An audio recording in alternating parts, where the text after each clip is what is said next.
Over the last decade, it's become an essential asset in military interventions. Now the preferred means of carrying out reconnaissance and observation, the drone is a source of fascination. As France and the UK prepare to work together to develop futuristic drones capable of carrying out strikes on the enemy, the Journal de la Défense takes a closer look at this rapidly evolving military resource.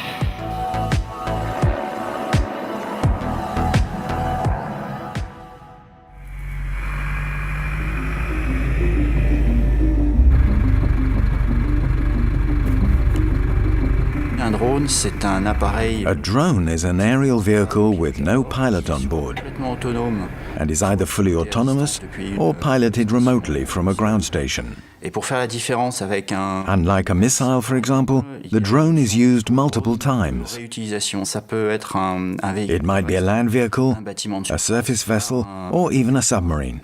So if it's automated, piloted remotely to carry out a mission and be retrieved afterwards, whatever kind of environment it's in, it can be considered a drone. There are different kinds of drones, ranging from the small to the large, from the size of a pen to the size of a Boeing. Discreet and robust, drones are used to gather and send information in real time, all along the chain of command. To do that, the armed forces mainly use airborne drones. Là, je suis au-dessus du point indiqué, je vois personne, je passe en infrarouge.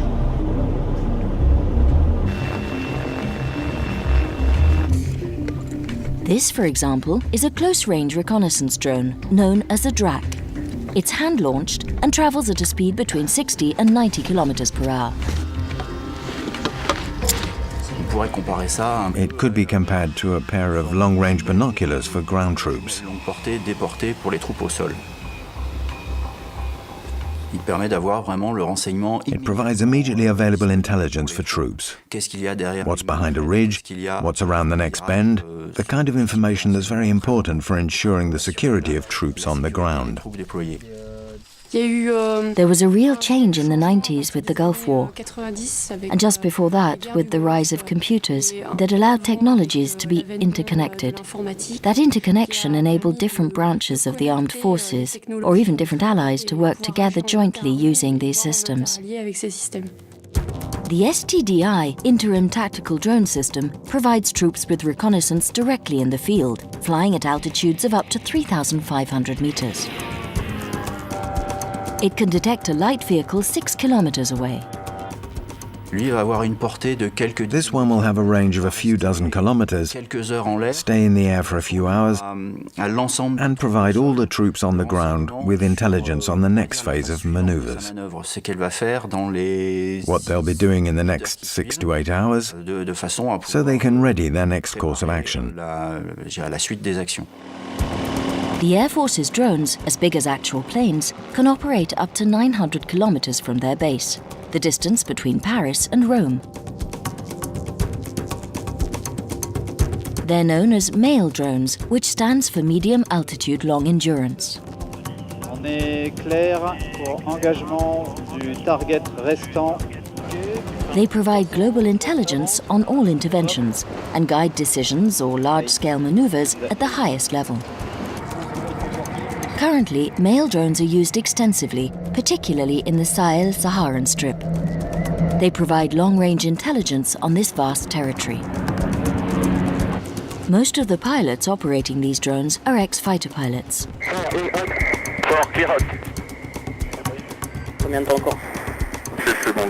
Their roles include facilitating the work of the ground or air combat units by helping to identify potential targets. Unlike planes which fly over the zone, take a photo and return to base a few hours later, the drone is intrinsically designed to stay over its objective. It's the difference between intermittent surveillance of a target and its environment and constant surveillance. So this airborne vehicle being piloted from the ground, the pilot isn't on board. That's not because it's dangerous, but because it allows for longer missions.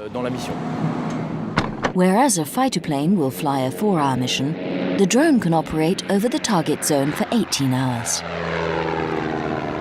With a pilot on the ground, it allows him to take a step back and get a wider picture of the event. It gives him access to extra sensors that he doesn't have on a fighter plane, in particular image analysis tools. The analyst can examine the imagery in real time, which isn't possible on board of a fighter plane. So the drone speeds up the decision cycle, from the infantry on the ground to the centers of operations based in France. The imagery and intelligence acquired is fed back to them almost immediately. Having a friendly eye in the sky that lets us anticipate the enemy's reactions, both in the immediate environment thanks to its optical sensors, but also at longer ranges of 40 to 70 kilometers with its radar, really does provide valuable support. The Neuron, the experimental combat drone demonstrator in development in Europe since 2003, offers a glimpse of the future. It's been designed to test technologies likely to equip future unmanned combat air vehicles, or UCAVs. Although there's no pilot on board, human input remains at the heart of the system. The vehicle is guided remotely by a crew able to alter its trajectory at any time and retake control.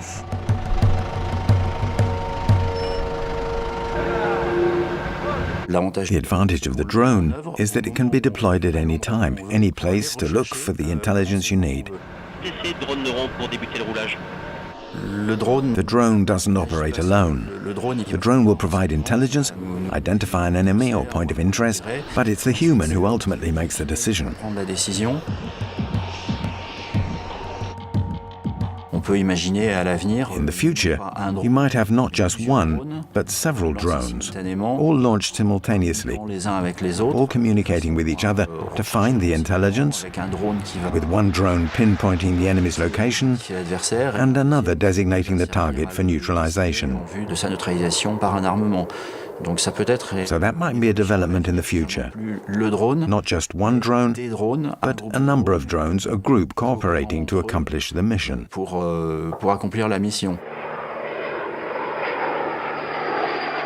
The last 10 years have seen considerable technological and industrial advances. According to experts, global spending on civil and military drone budgets is set to double to almost 12 billion euros by 2022. The civilian military's own industry is experiencing rapid growth, partly thanks to subsidies from the RAPID program run by the DGA, the French government's defense procurement agency. Hundreds of SMEs have already benefited from the program in order to trial or develop technologies for military and civilian applications alike. One example is this small business based in Marseille. Created in 2005, it employs 20 people and was responsible for developing the Cat Surveyor, a marine drone designed for civilian and military use.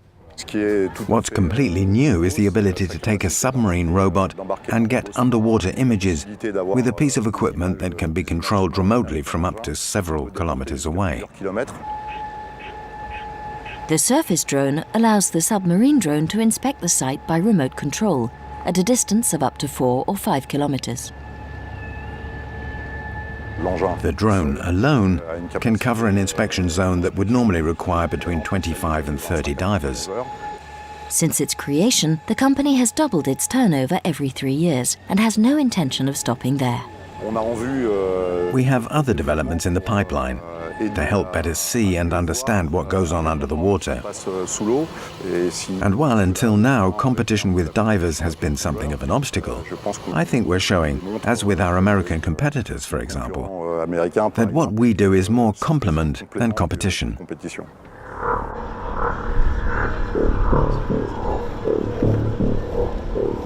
Resupply, rescue or combat, the drones of the future are set to be used in an ever-increasing number of ways.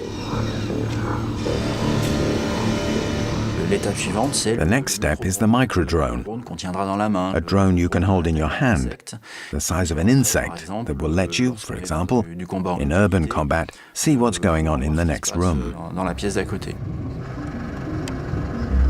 Micro-drones, solar-powered drones, nano-drones as small as insects, or morpho-drones that blend into their environment, some of these new designs are already technological reality. However, drones do have some drawbacks. They can be jammed, they can potentially be hacked, whereas it's far more difficult to hack a human being. We're still a long way from humans being replaced by drones. I think we're still just at the beginning, so even though drones have been around for over a century, we're still at the start in terms of using them. We're just finding out.